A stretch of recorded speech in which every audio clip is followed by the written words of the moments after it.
Luca, vos podés parar con esa moto, pareces un tarado. Se escucha por todos lados, por todos los rincones que vos te va, Tolongo. Vos no sos bien de la cabeza. Molestando a la gente de esa forma, te van a denunciar, una denuncia tras la otra vas a tener, pavote.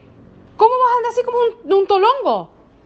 Terrenator, el coche más poderoso que ha existido, con tracción 4x4 y 2 turbomotores. Este sí es todoterreno, las calles son fáciles. Mete una lodo, parte la nieve, pasa por el agua.